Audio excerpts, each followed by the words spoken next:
Hello and welcome to Kubby TV. This is Steve Kubby, your host, and today we're going to be talking about one of my favorite places in the world, Mendocino, California. Now, I was fortunate to be able to live in Mendocino for 3 years, and during that time I was treated to a hero's welcome. I got to know the locals there. They all knew who I was. They knew my story. They were very, very helpful and supportive. They gave me money. They gave me computers. They gave me a place to stay. They gave me a home. And I got to know the people of Mendocino pretty well. I got to know the activists. I got to know the growers. I'm not going to name any names, but these people are serious activists and serious growers, and sometimes they're one and the same. Now, recently in Mendocino, there was a big uproar because the man who leads the Major Crimes Task Force in Mendocino County, a gentleman by the name of Rich Russell, made the claim that over half of the people in Mendocino County are involved with marijuana. Now, a lot of people disagreed with that. My good friend, Sheriff Tom Allman, took exception to that, as did John McCowan, one of the members of the County Board of Supervisors, who's been a very strong supporter for legalization and for the plan that was instituted in Mendocino to work with the growers to issue them tags and hopefully prevent them from being raided or arrested. I certainly believe that that was the intent of Sheriff Allman as well as the County Board of Supervisors, but that's not the way it worked out. And in fact, the feds not only came in and raided and arrested people, but they demanded that the county turn over the names of people who had signed up for the program. And it wasn't a small program. They had taken in $600,000 in fees that people paid in the belief that they were buying some form of protection. Well, not only did they not get the protection that they had paid for, but now the federal government was demanding that the County Board of Supervisors and the sheriff turn over the names of growers in Mendocino County. And to the credit of Sheriff Allman and to the credit of the County Board of Supervisors, they refused. They took it to court, and they prevailed in court, so that at least for the moment, they've been able to legally avoid turning over those records. Now, the question remains, how many people in the county of Mendocino are actually involved in some way or another with marijuana? Now, in the article, which appeared in the Press Democrat and was written by Glenda Anderson, there is an assertion by various members of the community in Mendocino, as well as surrounding counties like Lake County, that the involvement of people in the marijuana trade runs about 10% of the population. I think that is absolutely ridiculous. I mean, I live there. I can tell you that places like Laytonville probably have 90% participation in growing and distributing marijuana. And I know that because that's what the residents themselves have told me.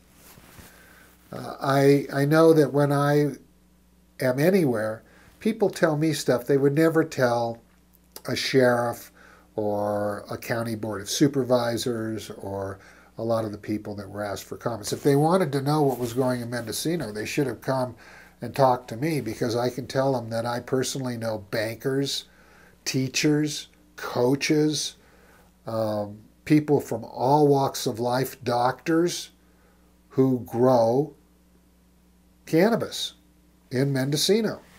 They grow it in their homes. They grow it outside. They are very secretive about it for obvious reasons. But from my perspective, from what people have told me who live there, I think that the estimate of 50% being involved in marijuana trade is accurate. I know, for example, that I would meet with restaurant owners, and in a matter of minutes they would divulge to me that they were really growers, that the restaurant was just struggling, and they were laundering their money through the restaurant, through the pizza grill, through the whatever business you might find in Mendocino. It seems, from what I've been told by business owners, that everybody's doing it. Everybody is growing weed, selling it, and then laundering the money through their businesses. And you know what? If it wasn't for those people, Mendocino would disappear. I mean, they've lost the logging. That's not an industry for them. They've logged it out. The fisheries are gone. Everything that used to earn money for people in Mendocino is no longer viable. If it wasn't for the pot money, there'd be no money at all in Mendocino. And Mendocino residents understand that. They understand that it is cannabis that is paying for the local businesses, keeping them afloat. It's what's keeping people, local residents, in their homes.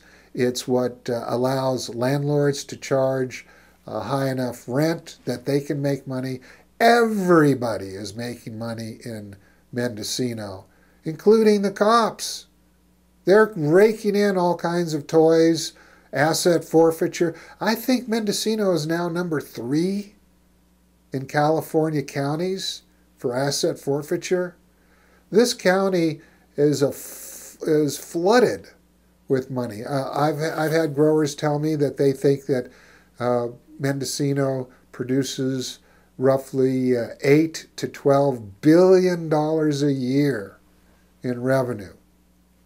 And growers are telling me that they're lucky to get $1,500 a pound. And not just in Mendocino, but in Southern California as well. So there has been a saturation of the market, a falling of the prices. And so there are people in Mendocino, growers, who applaud the efforts of high crimes task force commanders like Rich. And so there are growers in Mendocino and across the state of California who applaud the efforts of Major Crimes Task Force Commander Rich Russell and other narcotic officers, because they see that as a way to clean out the amateurs and restore the prices that these growers are used to getting for their weed. And so the bottom line to all of this is that if you read the articles, if you read the comments, you get the impression that elected officials, people of authority, are largely clueless about what is actually going on in the Mendocino economy. And in fact, this narc, who is undoubtedly trying to raise more money and more resources for his anti-marijuana eradication efforts, this narc is actually probably pretty close to the truth. There's probably at least half of the people in Mendocino and in other surrounding counties who depend upon cannabis to pay their mortgages, to get their kids' dental work done, to pay their medical bills, to pay for their car repair. In short, this is what's keeping the town afloat. And strangely enough, the efforts to legalize cannabis have created a collapse in the market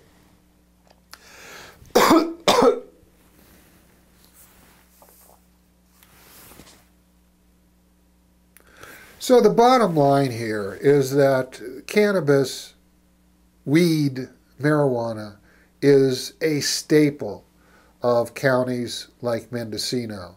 And without it, these counties would crumble. Without it, people would lose their homes. They'd be unable to pay for their car repairs, to get their kids' medical expenses covered, to get their teeth fixed. All this would go away, and these people would all be destitute and dependent upon the government for food stamps and for Medicare and other sort of programs. So the bottom line here is that the county of Mendocino would be a disaster area without marijuana, without the growers, without the trimmers, without all the infrastructure that goes with that, without the people who grow in their homes being able to cover their mortgage, take care of their kids, get their teeth fixed, get the car repaired. All that would go away if true prohibition were reinstituted in Mendocino County, and everybody knows that. So it's a sick kind of game where the growers are actually rooting for the narcs because they want the narcs to eliminate the newcomers, the newbies, and the amateurs, and get those prices back up where the growers are making money again. And at the same time, the narcs understand that if they're too efficient at what they do, they're going to destroy the very community that they also live in, and they're going to create a lot of hostility with people who are their neighbors. So we're left scratching our heads, and so everybody throws up their hands, scratches their heads, and says, I don't know how much marijuana is being grown here, but 10% sounds about right. Well, keep telling that to the federal authorities and maybe they'll leave you alone. But for those of us who have lived in the wonderful county of Mendocino, who've had a chance to get to know the absolutely incredible growers and patriots and good people of Mendocino County, I say, this is Steve Kubby, Pot TV, Kubby TV, CannabisCulture.com saying, have a great 420 day. So heavy where I stand.